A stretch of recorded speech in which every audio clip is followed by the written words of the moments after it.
میں یہ قربانی بھی دے دوں گا، نانا میں یہ قربانی بھی دے دوں گا، میرے لال تجھے سر کٹانا ہوگا، کہا نانا میں سر کٹا لوں گا، میرے لال ارے تیری شہادت کے بعد تیرا سر نو کے نیزہ پہ بلند ہوگا، کہا نانا اپنے سر کو نو کے نیزہ پہ بلند کرا لوں گا، اے نانا گواہ رہنا، ارے میں کٹے ہوئے سر سے قرآن کی تلاوت کروں گا، کہا میرے لال مرحبا، لیکن میرے لال تیری شہادت سے بھی اسلام نہ بچے گا، اے میرے لال تیری لاش کو پامال کیا جائے گا، کہا نانا میں برداشت کر لوں گا۔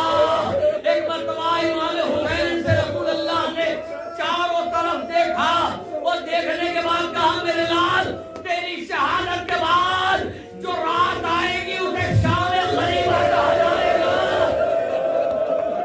اے میرے لال شام غریبہ ہوگی، اے حسین شام غریبہ میں زینب کی چادر چھینی جائے گی،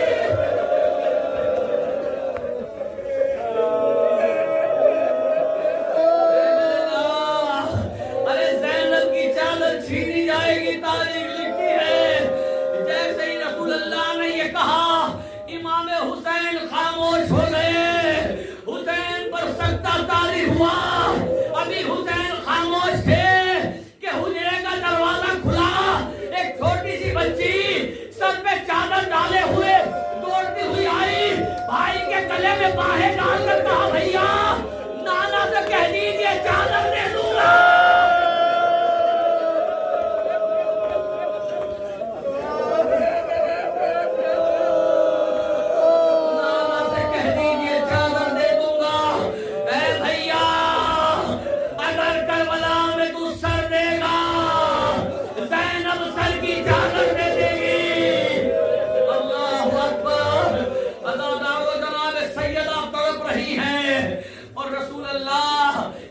حسین کو وعدہ یاد دلا رہے ہیں، وعدہ یاد دلایا، اچانک دق الباب ہوا، جناب سیدہ نے کہا بابا کوئی دروازے پر کھڑا ہے، بابا کوئی دروازے پہ کھڑا ہے، ایک مرتبہ جناب رسول اللہ نے کہا بیٹی جو دروازے پہ کھڑا ہے اسے آنے کی اجازت دے دے،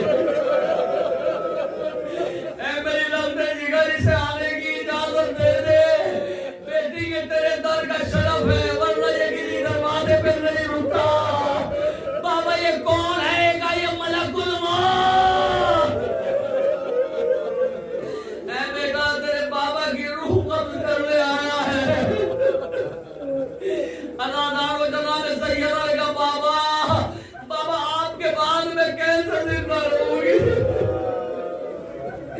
ادادار و جناب سیدہ نے اجازت دی، ملک الموت گھر میں داخل ہوا، گھر میں داخل ہونے کے بعد تاریخ کہتی ہے ملک الموت نے روح قبض کرنے سے پہلے سیدہ کو پوسا دیا، سیدہ کی بارگاہ میں پوسا پیش کیا، اور اس کے بعد رسول اللہ کی اجازت سے روح کو قبض کیا، جناب رسول اللہ کی وفات ہو گئی، بس ایک فقرہ ہے رسول اللہ کی وفات ہو گئی، تاریخ کہتی ہے کہ جناب سیدہ بعد رسول جتنے دن میں زندہ رہی انتظار کرتی رہی کہ امت میں کوئی آگے پرسہ پیش کرے، میں کہوں گا بی بی ارے آپ کے حسین کے چاہنے والے آپ کی بارگاہ میں پرسہ پیش کرنے کے لیے آئے ہیں، بی بی بابا کا پرسہ قبول کرو،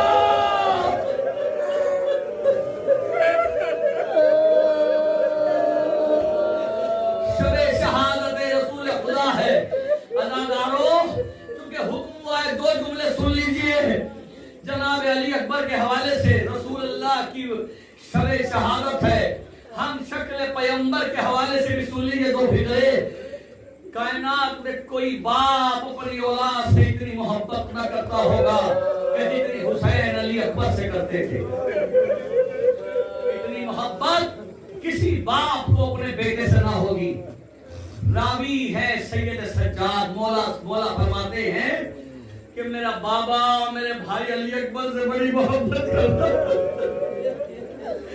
بہت گریا کریں گا دادار کو، مولا فرماتے میرا بابا میرے بھائی علی اکبر سے بڑی محبت کرتا تھا، اللہ چاہنے والے نے پوچھا مولا کتنی محبت؟ کہا نہیں بتا سکتا میرا بابا کتنی محبت کرتا تھا،